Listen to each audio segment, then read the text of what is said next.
Sims here, along with Marc Caron. And you're listening to Conscious Living on Wednesdays, Conscious Living Radio, 100.5 FM. The station is still closed down, so we're recording here on Facebook and, of course, all our other social media platforms, YouTube, and available in podcast format on consciouslivingradio.org after the show.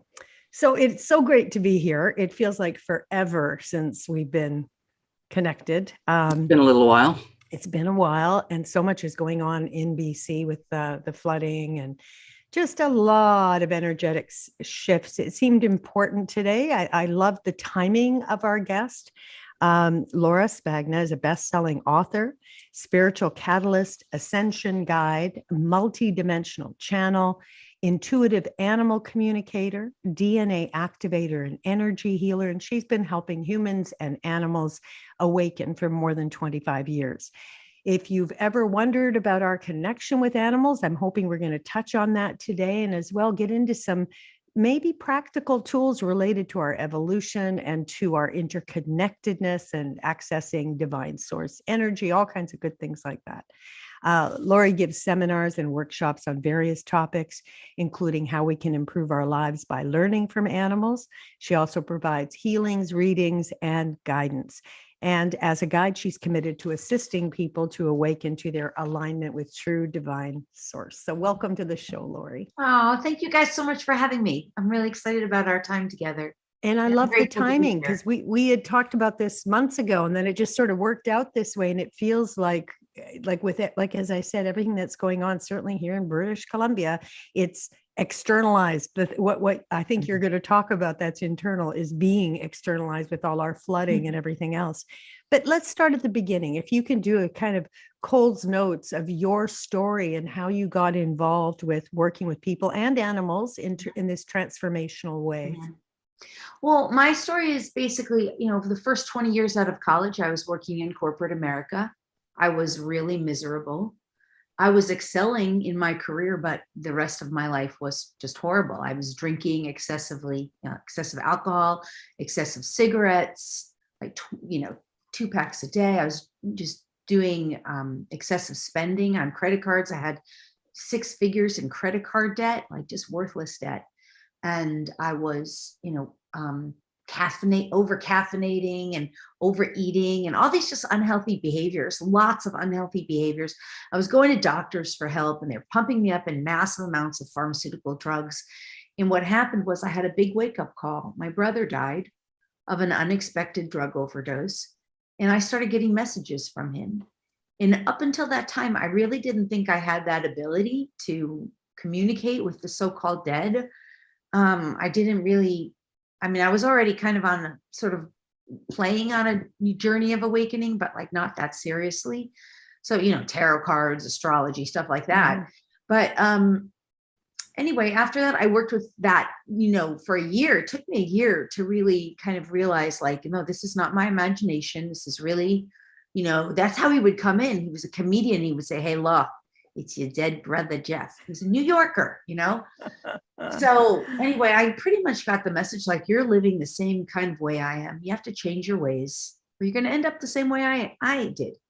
And so I quit my corporate job in corporate America, and I immediately became a dog trainer. And as soon as that started, as soon as I started working with the animals, the dogs, I started hearing them. Just the same way I was hearing my brother, and I started getting messages from them. And it was like, you listen to us, and we'll teach you. But within 2 years of that within a year of that, I ended up moving to Maui. My husband divorced me. He basically thought I was crazy. And I lived in Maui for 2 years, and I started getting into the healing arts. I started getting really deep into meditation. I started practicing a lot of like the esoteric things that, you kind of don't know about when you're just in everyday life. And that was a 2-year intensive, in a way, immersion into my own spiritual expansion. And through all those healing practices, and I got into all the healing modalities and the meditation, and I was studying with some incredible teachers, I ended up having what's called a little death or a near-death experience not an astral travel, if you know what that is. Mhm. And I also had what the really extreme thing was what we call a first contact experience, which could be called an abduction. It changed everything. So within the 2 years, my everything changed, everything. And it was so radical and so dramatic, completely transformed my experience. And that's really where it all started. Mhm. After that, I'll just say this last piece on it. No more smoking. I gave up the smoking. I lost 65 pounds of body weight. I was prior to that really excessively overweight. I never smoked or drank again, just didn't have any desire. The 6 figures in credit card debt was gone within 2 years. Wow. And I never took another pharmaceutical drug or over-the-counter drug for, since. So. Okay, so it's like, where am I going to dive in? I'm going to start with animals because we were talking about that before we started the show. What is the spiritual bond between humans and animals? Can you give us kind of an overview of that? Well, the big thing to understand is with animals, all animals, regardless of their species, are here on kind of like with a divine mission in a sense. And we could say from God or from some divine source, a divine source. And their mission and purpose is generally one of 3 things for the most part. It's either to teach us something or to help us heal from something. And then, of course, to have some kind of experience, just like we're having. So they're growing and evolving on their journey, but they're helping us to learn something or heal and resolve something or both. And if they're an animal who lives with a human, in other words, a pet or a companion animal, they're usually they're always absorbing what is going on in human reality that they live with, because they're what we call psychic sponges and empathic sponges.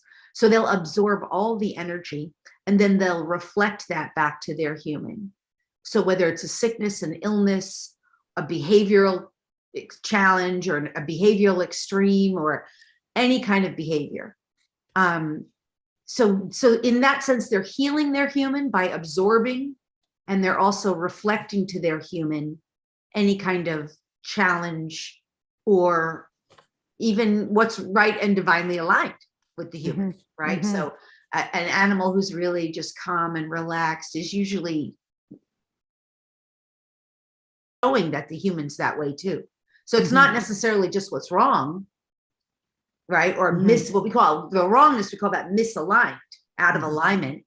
It's also a reflection of their human's journey and who their human is. And as I say, I had asked you, I'm just going to clue everyone into what I'd asked before the show started about my dog, which is the calmest dog I have ever known. Like, she is absolutely so chill and relaxed, except for that polarity where, or even old people that she loves, but she turns into it. Nothing she does with me when I come back, she's still calm, always calm, but with new people, off the chart excitement. And your answer was that she's reflecting the 2 polarities of extremity in me, in my relationship to people, which is spot on. It absolutely is spot on. Either because I love being alone and it's fantastic and calm and chill. And as soon as people come into the mix, it's like confusing. Like, what are you up to? And either I have to be in a mode where I'm of service and then things are clear. But as a human being involved in the process of, I want to almost say chaos, because everybody's so, like, I feel them popping around like energetically, which to me feels chaotic. So it's like exactly what, I love your answer. I look at that and go, whoa, okay. So I'm just curious, your day of birth, is there like a low number and a high number in it? What is your birthday? August 28th. Oh, there you go. A low and a high. 2-8.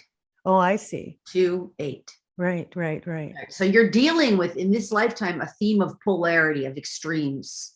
Well, and dissolving polarity has been my theme for the past 5-6 years, where I've gone, no more good and bad, no more right and wrong. That's not, it is not about that. And you're going to have a major page turner next year. Humanity's having page turners. Yes. But you have the 6 in between. The way you'll do it is through your heart center. I'm just looking at your numbers, right? Just the 28. Right through your heart center. A 6 is a heart center. I love that. You want to hear, so because next year we're in 6th year for humanity. Well, what does that mean? So let's generalize it so everyone can kind of get some juice from your reading. And it was really one of my questions. Is the number in sacred numerology of the heart center. So it's the year where humanity is really like 5, the year we just went through, 2021. Yeah. Is all about health and well-being and divine neutrality. Right. And it's about the earth. We'll see those reflections in this year as we resolve those things. But the big unearthing for next year will be about how to be in the heart center. And do you think that's the most, let me ask you this way, what is the most important shift in consciousness that you think is necessary in today's world? Oh my goodness, that's a really great question. And I don't know that's only one most important thing. But I would say that is definitely part of it. We are moving from left analytical creatures that rely on our left brain, mm-hmm. and we are shifting into a heart-centered, heart-based reality where we are more loving, kind, and compassionate and understanding to ourselves and to one another, to all of Earth. And so the hardships that we're facing right now are facilitating that shift. The other major shift that's, I would also include in that is the recognition that, and this goes to what you were saying earlier about, what I did with the reading, is that we are moving from an externally based reality to an internally based reality, mm-hmm. which is to say that in the external world, we see everything in our old paradigm that we're shifting out of. We see the external world as the cause of everything. We give all of our power to external authorities, whether they're authority figures or whether it's like, oh, I hurt my back because I picked up a heavy box. Or relationship. I feel this way because you made me do blah, blah, blah. Or you totally, said this. Tasha. Yeah. The external person is the victimizer. Right. Right. And we don't see that we are the source of it all. Right. We are that the entire source of our external reality is coming from within us. That includes every physical dis-ease. That includes car accidents. That includes issues with our animal companions. It's such a huge leap for us to make that. And your question was so profound to be able to just bring that up right away. Because that is, we are both the source and the solution. So, I hope it's okay if I say this. I mean, even if you look at the world stage right now and a global pandemic, some virus out there, and I'm not without deep compassion for humanity and what we've gone through, but the solution to it is not out there. Right. The solution is within us, and it is vibrational, energetic. And shifting from the external world has power, the external authority has the solution, to the solution is within me, the vibrational shift, the immunity, the imperviousness, it's all within me. Mm-hmm. And as I awaken that and stabilize it within me, then my reality changes. First, through my experience of my reality.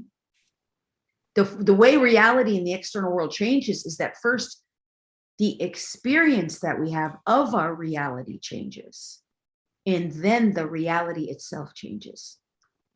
Does that make sense? It makes total sense to me. And I believe, but here's the question I want to ask you now, and maybe it's going to be even more intricate. It's important to understand what you said cognitively, right? And I think that people do, some people, not everybody. Hopefully it's happening where more and more people are starting to understand it. But the next question for me becomes how? Right. And in terms of, like, it's one thing for your mind to know that and go, yes, that is true. It's so clearly true. There's not even a conversation about it, to the point that my nervous system is uncomfortable with people who are externally referenced. I'm like, twiddling my thumbs going, I'm bored. This is not how things are going to change. I'm just, come on, let's get in there. How? So I think if I could phrase it, because I know that being connected to divine source energy is such a crucial piece. I see it. It's like a plug into a socket. And Mhm. without that, you're disconnected. So the how becomes irrelevant to me, because if you're disconnected from everything, how can you do anything? Right? Right. So what would be your greatest guidance for people to learn how to Yeah. access the knowing with a capital K Yeah. And so in the answer themselves, to within that, themselves? believe it or not, is a little bit different depending on where the person is in their skill level. The how is the same. The how is by learning meditation, breath work, energy activations. It's all energetic shifting. It's all about changing the vibrational bandwidth or the vibrational range that we reside within, where our awareness is. But that's a little too complicated, right? To say it. It happens at first through getting quiet, through getting peaceful, through the intention, your intention, through the ongoing discipled practice of meditation and healing. Though that's the generic answer. Like that's absolutely how it happens. And a disciplined approach that it becomes part of everyday life. It must be, breath work, meditation, healing, journaling, being willing to look under. Well, see, the old paradigm, we did like carpet sweeping, denial. Mm-hmm. And denial shows up by the way, denial shows up in the physical world as censorship. Right? Can you see that? Yeah. Carpet sweeping shows up as censorship. That's my word. I totally coined that word, carpet sweeping. Well, maybe I didn't. Maybe it's from narcissism. I don't know. But that's it's a good it's where you visual, don't want to see something, right? Yeah. Right. You put So the dirt we have to under be the rug. willing. We have to be willing to do shadow work. That's Exactly. how. Yeah. That's another part of the how. And shadow work is where we're willing to recognize our own shadow. Where have I carpet swept? Where have I been in denial? Yeah. Or how am I using that as a way to function now? Where am I a victim? Where am I creating a victim and a perpetrator or a victimizer? Where am I giving away this is the biggest one. Where am I being overly compliant to a false authority? How is that showing up in my life? Look at the world that's our world. And on a personal level, where are you doing the very things and engaging in the very things that you dislike or have contempt toward?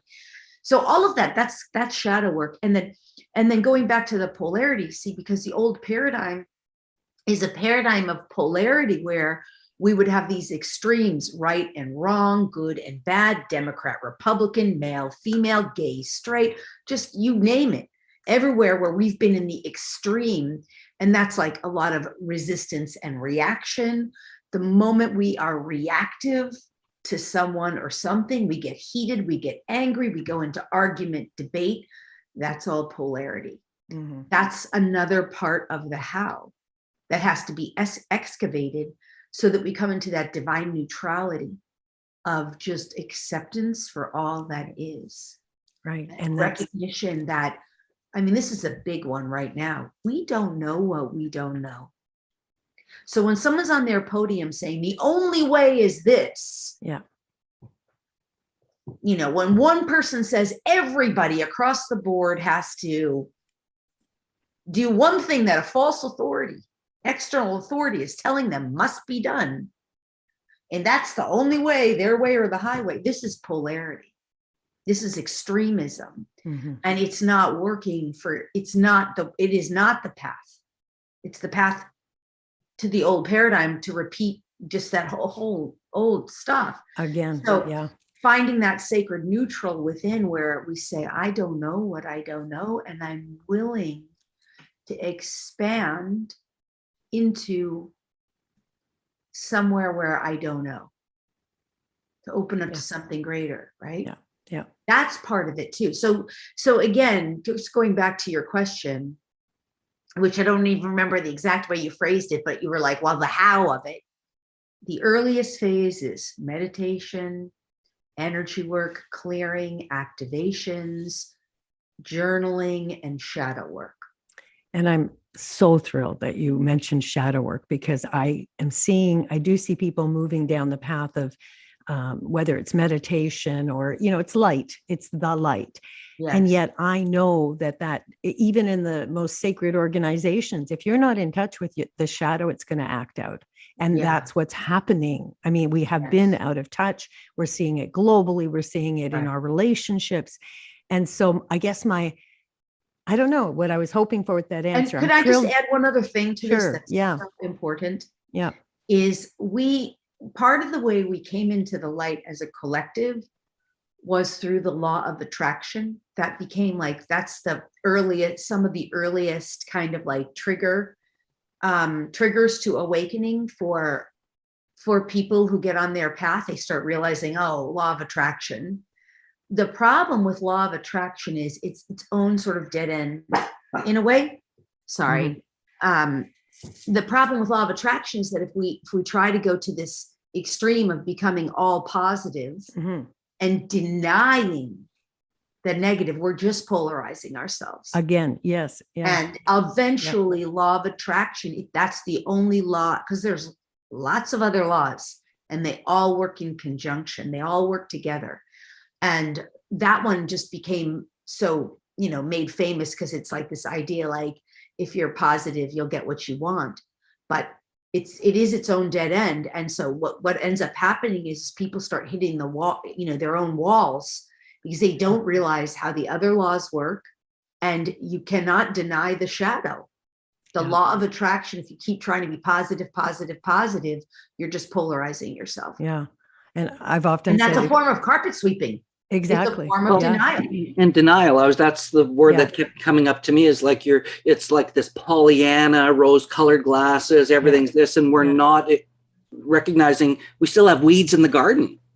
That's and they're not even I love weeds. I think weeds are beautiful. So part of the shift is the word for me has always been acceptance and inclusion. And so when I include whatever it is I want, I will be it. Now I am whole. Now I am everything that I think I, might need to get. Like when you talk about the law of attraction, it's based on people's mistaken belief that you're getting something. But to me, you're actually becoming something. Yes. Right? You are becoming the thing you vibrationally aligned Yeah. with the truth of who you are, whoever you are. Right. And the thing is, it's like what the word shadow work sort of has its own kind of undercurrent of darkness. But in reality, the beauty of shadow work is that you constantly, when you're doing good, really good shadow work, your life is sort of, every time you do it, there's this kind of illumination that comes through, oh my God, I didn't get it. Oh, I see it. Or there's this opening to I'm so much more at peace. Oh, I'm so much more fulfilled. Or so you overcome something, or you move through something, or you shift vibrationally. And on the other side, because what I usually call, in a sense, shadow work is energetically, it represents in the non-physical realms, it represents as a vibrational what I would call a frequency fence. It's a fence. So let's say you're just trying to get to greener pastures, but you can't climb over that fence or even pass through it, which is even better than climbing over it, because it's blocking you and it's in your unconscious. You can't see it. It's a vibrational fence. It's a frequency fence.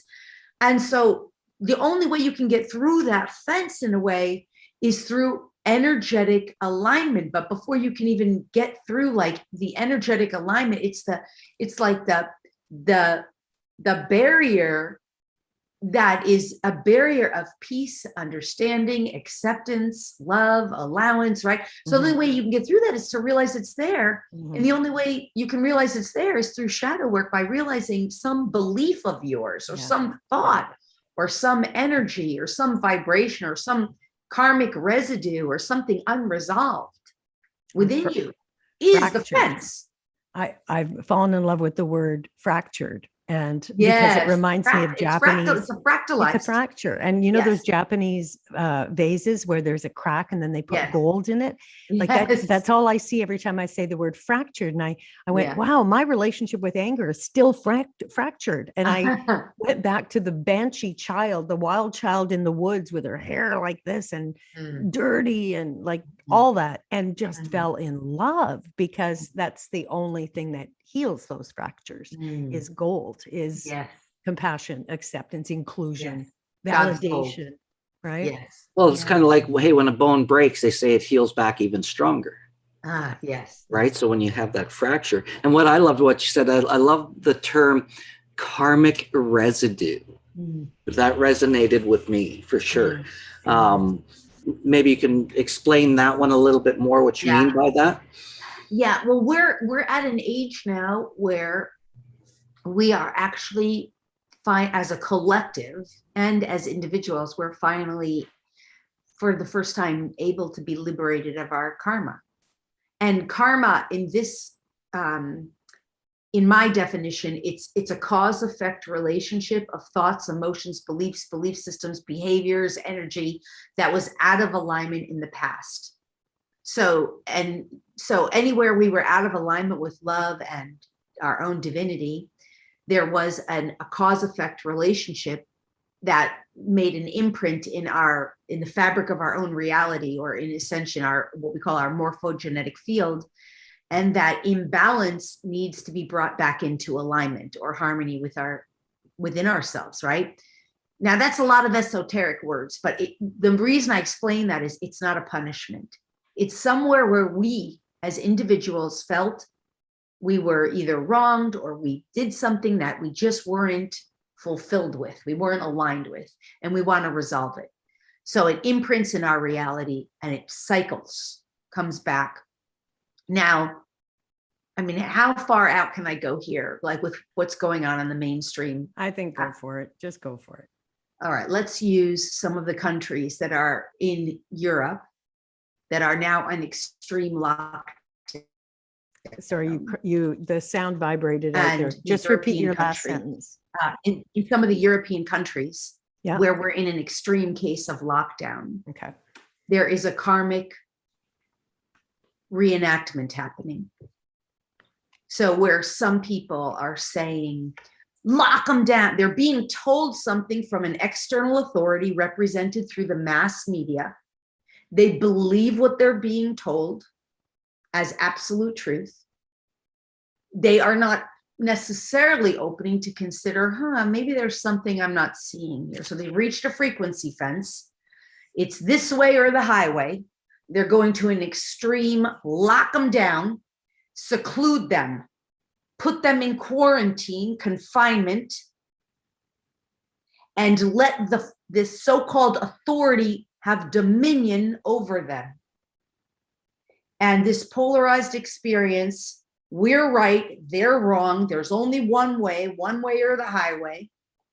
And it's happening in the same countries where World War II started with Hitler. Can you see that? Can you see that? I get it. I don't mean to make enemies here.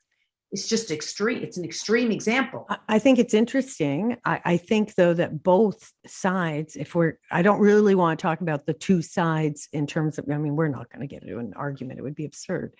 Like it just serves no purpose. But both sides I see doing a polarizing dance that creates division. That's true. But that's not the point. That you're absolutely right. But that's not the point of the example as it relates to karma. Right. The point of the example as it relates to karma is that a cycle is repeating. Right. And so are they going to stand up and speak? And look at it and say, do we want to repeat this cycle the same way we did it last time? Right. In the cause and effect of it, is it really beneficial to us to play it out this way? That's interesting. And the first thing you have to be able to recognize and see that it's even a cycle and a pattern. And so many people are oblivious to patterns in the world in their own lives, let alone on a vast global level in that sense. And I mean, this is because, Marc, you asked the question, talk more about the karma. So I used a global example for the purpose exactly, because it's so hard to see it. It's a frequency fence. It's really hard to see. The only reason I can see it is because my consciousness generally resides, and my frequency bandwidth is what we would call in a dimensional bandwidth where I have a greater perspective, because I've been doing this work for so long and because I devoted my life to it. But in reality, that's just a global example that we can all relate to. But on a personal level, I mean, you can pick a gazillion examples of how karmic residue shows up. So for example, let's say, you know, on a personal level, let's say as a child, the person is, you know, it's hard to pull one out of the hat, you know, but it's just so many. Let's say as a child, the person is betrayed. They have relationships with people who betray them, who take advantage of them, who sort of manipulate them or lie to them. And they end up spending their life running into those kinds of people, playing out the same pattern over and over again. And they don't understand why they can't have a romantic relationship, or why they don't have any friends, or why they're not successful, because these patterns are playing out in all of their relationships over and over again, and they have to resolve them so that they can get to the greener pastures, so to speak. But they don't realize, especially if they're externalizing their reality and they think it's that person, it's that person. And do you think we consciously choose to be carnated into these patterns to resolve them? Yes. Into the family, into this. Like, well, this I would say we more or less consciously choose if we're choosing it from the non-physical. That's what I meant. When we're more conscious. Yeah. In the physical, we're right. So we're involved in the whole dance. From like, there's never a period where it's just happening to us. We're involved in the whole creation and had choice in that. And also just understanding how what we call the morphogenetic field is, and how it works. So we are basically, well, at the purest levels, we're pure awareness. We're awareness peering in, and our light is radiating from us, the light of who we are, and it's creating shadow and color and depth and height and width, and the vibration of our love creates a sound that starts bouncing off of all this height, width, and depth. But it's just the awareness of us as light, right? But so the point is that that's all radiating out from us and around us. And so that's called our morphogenetic field. It's constantly morphing, right? And it includes our genetics in there. And so all these energies, like whether they're impurities or abnormalities of just the purest light, they're all in our field. So that's part of it too, right? And that's why energy work is so valuable, is so significant, because it clears things up that sometimes we're not even aware of. Right. And in so doing, we start living better and better lives on an ongoing and regular basis. So let's bring DNA into the conversation, shall we? How is it? I'm fascinated by how the transpersonal is connected with, how do you see that with our DNA? Well, first, let's say that the original DNA of the human, the true human, which is a blueprint, that original blueprint of the true human is pure and perfect health, limitless life with zero aging. And just, it's called the Adam Kadmon blueprint, or the Adam Kadmon body. And it is the atom, right? It's the original atom. It is pure and perfect health and well-being, happiness, joy, abundance, all of that. And so that original DNA program for humans has been distorted, highly distorted, through basically the eternity of humanity's life in physical form. And so if you understand that that's the truth of who we are, that's the foundational blueprint that we want to re-emerge, that's possible for us. So let me just say two things. In terms of our history, it's been distorted. Our DNA has been messed with, and cycles upon cycles upon cycles. And we can see even the potential in some cases, that's happening right now through anything inserted into the body that is not natural and organic to the human, especially if it has DNA scripters or, sorry, I hope that will just stop, because otherwise I have to get up and go get her. So that's the main thing there. Emma Shasta, come here, Bobby. Come on, let's go. Now is she All right, reflecting what's happening inside you in this moment? There's just a lot going on around the property today. I'm kidding. I'm just teasing you. So thank you, sweetheart. Come back up. So, okay, but let's go to the kind of the basic, because it's very important to understand that our DNA is the most prized possession we have in the physical world. It is the most prized possession we have. And everybody wants it because it has that atom cadmium body, and it has the solutions to Earth's problems, to humanity's problems, and to all of our problems. And so a great way to collect it is through, you know, Q-tip up the nose, for example. Your DNA, every one of our DNA has the solutions to all of your issues. It has the solutions to all of your problems. That's the most important thing to say. So the first two strands, I'll go through this really quickly. The first two strands of DNA, which include your genetics and the stories of your ancestors. So your genetics, you know, your color of your eyes, your hair, your skin, all of that. And then your ancestral stories, whether it's any form of inherited dis-ease, anything that is swiped down from story to story, from lineage, breast cancer, you know, diabetes, or anything like that, cancer of any kind, like any kind of, you know, everything that falls in there. Does it all have to be, Lori, does it all have to be like physical, or can it be traumatic things that are anchored into your DNA? Absolutely. You're brilliant with that question, for sure. So let's just say you have money problems, and it could be linked, isn't necessarily, but could be linked. Your parents grew up through the Great Depression. They had no money. They suffered great trauma. Or maybe they were born during, maybe your parents went through World War II and they had to see a child, one of their children separated from them in a camp, and that created a trauma. I mean, that stuff is definitely encoded in the DNA. So, and that's not necessarily physical. That could be mental, emotional, maybe at somewhere in your genetics, someone was hung on the cross or hung, and I'm not talking about a Jesus. I'm just saying maybe some kind of religious persecution, maybe a beheading. Witches were burned. Mm-hmm. Witches, for sure. That is, and it could have been you in some other lifetime, if you want to go there. But it could have been an ancestor. That stuff gets coded into the DNA. And then you don't know why you have a fear against anxiety and massive trauma against just going to a police officer for help. Yeah. Or why you're maybe some tax collector in some lifetime beheaded you for not having the money to pay the tax collector in some ancient, you know, dark ages time. And now you're so afraid of like the IRS, but there's nothing, you're no problem, right? But you're just afraid. All of those things. So those are the storylines in the first two strands of DNA. And all of that can be cleared and resolved 100%. There is no need.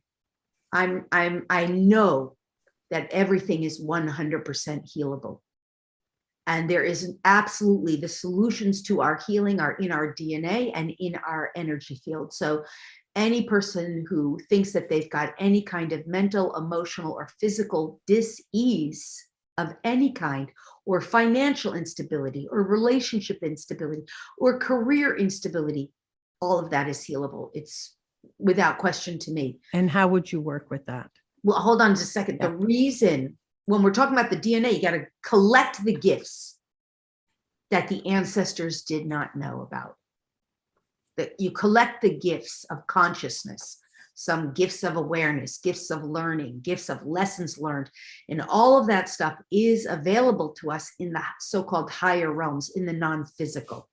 We have to go beyond the physical to get that, especially when you're talking about things where I've had a lot of clients who have come to me and they're like, I went to the I went to 10 vets, the vet can't find a solution.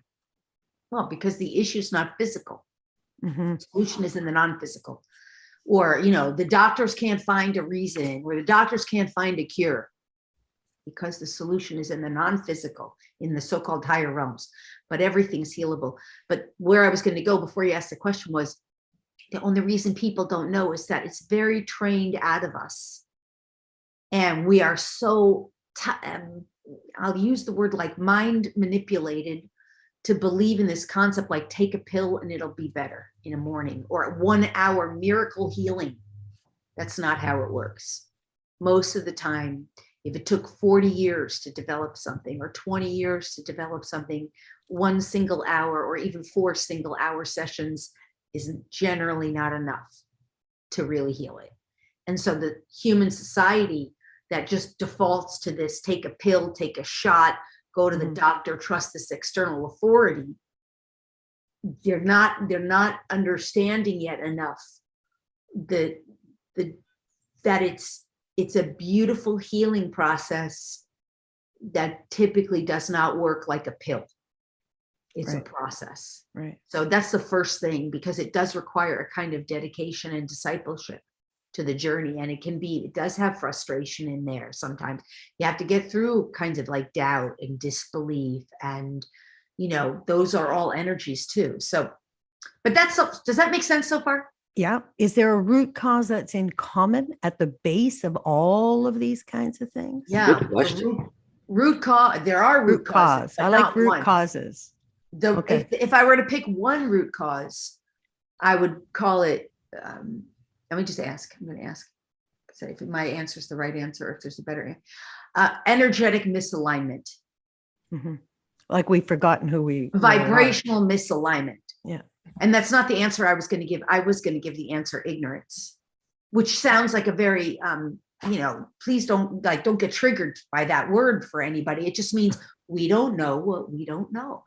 Or if you get triggered, use it for healing. Right, because it just means something that we don't know, But actually, when I asked, the answer I was given, and that is totally makes more sense. It's a vibrational misalignment. And it's all about coming back into vibrational harmony with who we are. But let me just say a little bit more about the DNA, because it's such a valuable conversation. See, after the first 2 strands, we know scientifically, this is already valid and proven, that we have at least 10 more strands, at least, of what used to be called junk DNA that now we call dormant, right? We know it's dormant because science has validated that it can be somehow activated, but they don't entirely know what it's good for. But that's where your superhuman abilities are. That's where all of your gifts are. That's where your ability to learn telepathy, to heal yourself and to heal others are. That's where your ability to be highly intuitive, empathic, sensitive, have solutions for humanity. That's where all that is. That's where your ability to start activating your DNA is. That's where your ability to connect and converse with angels and angelics. It's in those other strands of DNA. That's where your ability to, just to come into your own greatness, your own divinity. And then when you start moving even beyond your own personal stuff, you have worldly solutions. So let me say this one is my favorite example, is in all of our DNA. I discovered this as a worldly solution. Nobody taught me this. I didn't learn this in a book, that within all of our DNA are codes of immunity and imperviousness. Immunity and imperviousness are codes in the upper echelons of the DNA beyond the first 2 strands that give us 100% immunity and imperviousness to any and all viruses and practically anything else that could be harmful to us. EMF, technology, mind control, any form of interference from the external world. Even it can help with allergies, anything that we, now, we don't have access to that until we do a certain amount of clearing or vibrational attunement and alignment, which can be easily done through meditation and learned practice. But the whole of humanity has it. Right. Wouldn't that be so wonderful? Yeah. For people to know. But I found that in my DNA And by cultivating, working with the DNA, and getting into the upper echelons, I realized the whole of humanity has it. Now that's part of my work, to start activating it in others. Right. And if I could just say, there's a free activation of that on my YouTube channel for everybody, if people find it and are willing to utilize it. It's not something you don't have. And now I just want to say too, that doesn't mean that you go around standing in front of people who will cough, because there are laws of nature, right? You don't try to fly from a building just because you know you have angelic wings. You understand, in the physical world, we honor the laws of nature. So we don't go out there just, that's an egoic, like that just, no, that's not how it works. But what it means is you start walking around without any fear, without any concern, without any worry, knowing that you are immune and impervious, that it's safe for you to go here, there, anywhere, that you will not infect anyone or contract anything.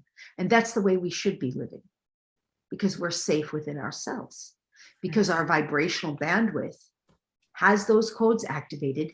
And because we're at a vibrational bandwidth, I mean, the best example I can give is the difference between AM and FM. Right. They're just, even though all of the ranges are available, we're not interacting when we're on one. Yeah, you can't tune into the other when you're on one, right? And we still have great compassion for anyone who's still challenged, and then we choose to be of service in a way that's good and right and divinely aligned for us to do that. So we're still caring, we're still doing our best to serve, we still recognize that that exists, right? We don't go into a state of ignorance, you know, but nonetheless, we all have that. So that's a perfect example. So tell us some more about the gifts that are offered and where our listeners would go to locate them, your website and all that. I know we still have I hope I wasn't rambling for too long, right? No, it was great. You guys are so awesome. You're so open, you know, so it's a great platform. Thank you for allowing me to share so openly. So people can go to the website, my website at lauriespagna.com, and they can get a free DNA activation there, which is lauriespagna.com/free gifts/DNA. Also, for the people who want to learn more about animal communication and telepathy, and also helping animals on a global scale, they can go to lauriespagna.com/free gifts/animals. And these things are not just like, this is like really rich content in there, really good, juicy content. And then for people who want to learn more about what's going on with humanity and the shifting and changing, they can go to lauriespagna.com/free gifts/Starseed. That will tell them more about how we're evolving and, you know, how this shifting is happening. It'll help them understand that, and how, like, a lot more about the mission, what I like to call the agenda of the light. So maybe you can touch on that, just to leave people with a good feeling about what's coming. I love that it's the year, what did you call it? Heart, not the year of the heart. You didn't say that. You said 6 was heart-centered. Right.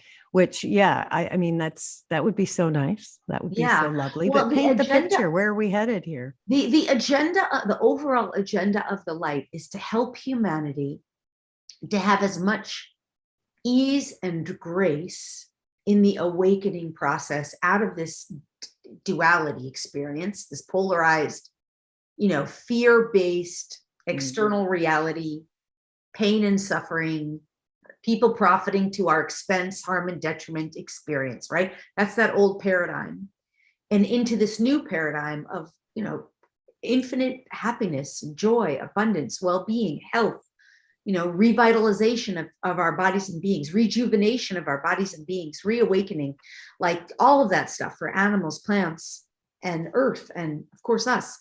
So the agenda of the light is to give us as much ease and grace in the awakening process, and as little leg room or wiggle room for mistake. Mm-hmm. So the heightening of the need, let me just rephrase it because I'm being told what to say anyway. The heightening of the awareness between the old paradigm that is not working and the new paradigm that is working really well, and the need to make the change. So that is the overall agenda of the light, to help people to really see with absolute clarity, that is not the path to go down. That path, not a good path, because it's not serving you anymore. That path will be linked to pain and suffering, sadly, death, disease, divorce. Like, that's not a right path.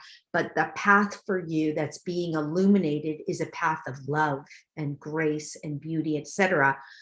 So the light agenda is to help people to see with clarity which path to choose, and to lovingly kind of coerce, in a sense, but knowing that there still is free will and always will be free will, choice, but lovingly coerce people to make a choice to choose the light, which is a path of sort of like ascension and awakening, that will bring us all just so much greater fulfillment and happiness, health and well-being, and which will significantly and even dramatically improve the quality of our lives for the whole, for the collective. I love that you're again saying it's a crossroad and there is a choice, because once people think they've chosen and this is how it is, we're in trouble. It's a dead end, no matter what it is, right? And just, I also, to add more, right, I love what you just said, because it's a choice that we make over and over again. It's not just once. Right. Every time, like, you go in the grocery store, you can make a choice. Will I choose an old product that's in plastic, that's toxic, that has genetically modified foods, or will I choose something that's of nature, of the earth? That's a choice right there. Yeah. Do I want to choose another choice? A person upsets you or aggravates you. Are you going to spit off an email that says, like anger or, blah, blah, blah? Or are you going to say, I'll maybe abstain from responding and choose peace? Or are you going to choose to turn on violence and negativity on TV and harmful, faulty information, inaccurate programming that's serving an agenda? Or are you going to choose to go out into nature? Like, every moment it's a choice. Yeah. Every choice is a choice that moves you either into greater love and happiness and joy and peace, or further away from it, in a sense. And that's the game of the polarity.